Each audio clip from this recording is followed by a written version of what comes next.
Everything you know about the Vikings is wrong. The horned helmets, the dirty savages, the mindless raiders. All of it invented by people who never met a single Viking.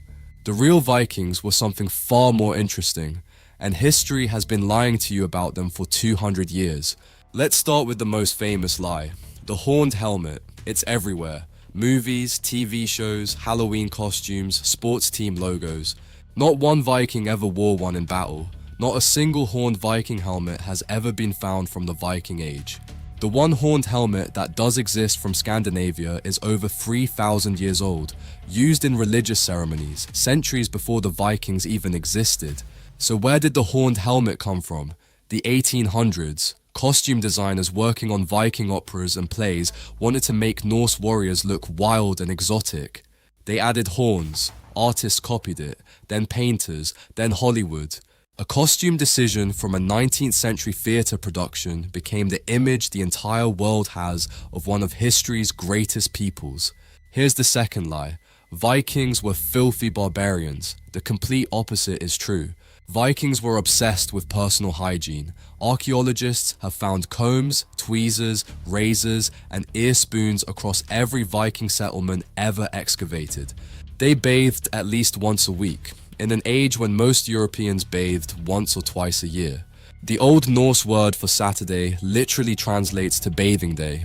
Historical records from Anglo-Saxon England show that local women actually preferred Viking men over English men because the Vikings groomed themselves. Anglo-Saxon men reportedly complained bitterly about this. The fearsome savages were cleaner than their neighbors.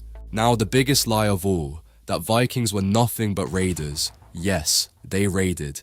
The attack on Lindisfarne Monastery in 793 AD is considered the start of the Viking Age, and it was brutal. But raiding was a fraction of what the Vikings actually did. They were the most extraordinary explorers and traders of the medieval world. Their trade routes stretched from Scandinavia all the way to Constantinople, Baghdad, and possibly China. Viking merchants were selling furs and amber in the markets of the Middle East, while the rest of Europe was barely communicating between villages. And then there's the discovery of North America. The Icelandic explorer Leif Erikson reached the North American continent around 1000 AD. That was almost 500 years before Christopher Columbus. A Viking settlement was discovered at Lonso Meadows in Newfoundland, Canada in the 1960s. Real physical proof. Physical proof that Vikings stood on American soil 5 centuries before Columbus was even born. Your history class called Columbus the discoverer of America. The Vikings were there first, wearing no horned helmets, probably very clean. One more truth history buried. Viking women were not passive figures waiting at home. Under Viking law, women could own property, inherit land, divorce their husbands, and run businesses independently. Rights that women in most of Europe wouldn't legally gain for another 1,000 years. Archaeological evidence suggests some women even fought. In Burka, Sweden, a burial was excavated that for over a century was assumed to be a male warrior. Full weapons, full armor, chess pieces suggesting military strategy. DNA testing confirmed the skeleton was female. A woman buried with the full honors and equipment of a Viking warrior commander. Her own grave, her own weapons, her own rank. The Shield Maidens were not just legend. This is what history got completely wrong about the Vikings. They called themselves Norse or Norsemen, not Vikings. The word Viking actually referred to an activity, going on a sea voyage or raid, not an identity.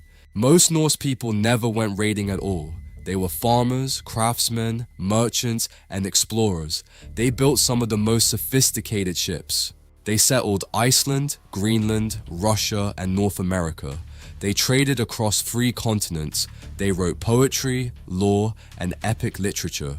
The image of the horn-helmeted savage exists because their enemies wrote the history, and enemies rarely tell the whole story. Hit subscribe. Every week we uncover the stories they didn't teach you in school. And drop a comment. Which Viking myth shocked you the most? See you in the next one.